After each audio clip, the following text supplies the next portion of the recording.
nagkasala man ako, ay nagkasala ako sa bayang ito.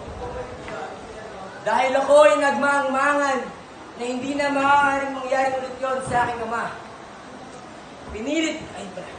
Nagbistulang pilay at ginawang saklay ang kapangyarihan ng mga dayuhan sa kagustuhang makatulong sa bayan ko. Ngunit kailangan ko munang yumukod sa kanila. Ako ay nagbingi-bingihan sa mga hinagpis ng ina na katulad ni Aling Sisa na ninakaw ang dignidad at buhay ng kanyang mga anak mula sa kanya. Ako ay nagbulag-bulagan sa mga isiniwalat ng aking kaibigan.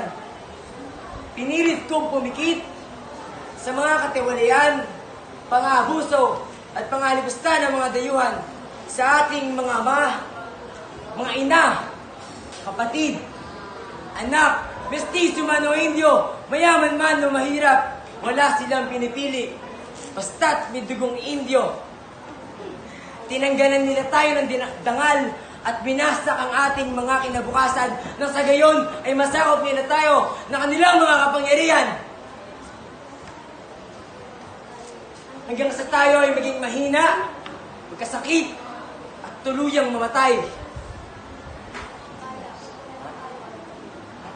Ang bayang ito ay may cancer, isang malubhang sakit na matagal nang dinadaing ng ating lipunan. Minanapan natin sa ating mga ninuno at tinambak sa ating mga pamilya, gayon din sa ating lupang sinalangan.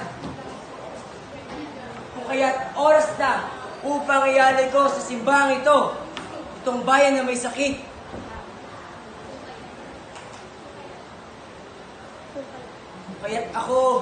Kaya't ako'y patawarin ninyo, nang sa gayon ay marinig ninyo ang aking mga dalangin.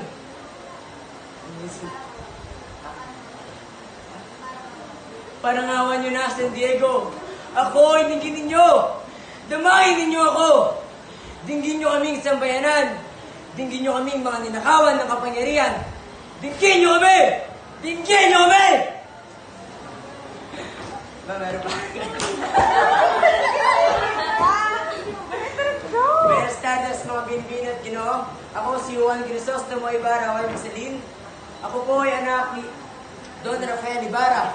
Nag-aral ng 7 taon sa Europa at nagbalik sa aking bayan sa San Diego. Ngunit sa aking pagbabalik ay marami akong natuklasan tungkol sa sinapit ng aking ama.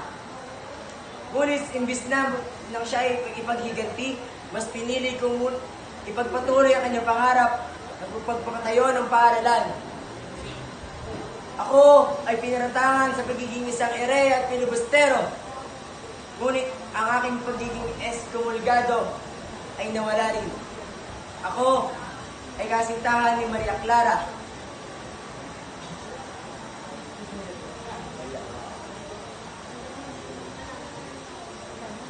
At kinagagal ako po kayong makilala lahat. Maraming salamat.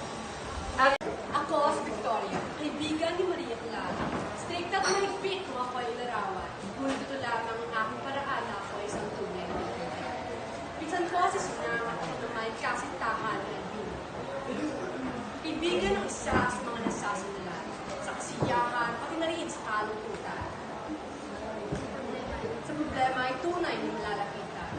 Huwag muna tayong masyadong maingay, baka pagalitan na naman tayo ni Tia Isabel. Hindi man natin kadugo si Maria Clara, ngunit ang turingan natin ay parang magkapatid na. Sinang, lubos akong nag-aalala kay Maria Clara, halika at silawin namin siya. Lubos akong natutuwa na makita si Maria Clara sa piling ni Ibarra. Muli, ako si Victoria. Ako ang Kapitan Hinuran, pinakamakapangyarihang opisyal sa Espanya. Anong silbi ng buhay kung walang paghihirap? Anong silbi ng aking kapangyarihan kung walang pahirapan? Sa larong ako mismo ang bumuo. Walang sino man ang may karapatang kumapos libat kung ayaw pahintulutan. Ako ang Kapitan Hinuran. Maaaring kinasusuklaman ako ng nakararami. Ngunit ang magtangkang lumaban ay tiyak na biyado at kung may mapait na kahantungan. Ang sikreto ng payak at mahabang buhay ay ang pangyuko sa katulad kong mataas na tungkulan.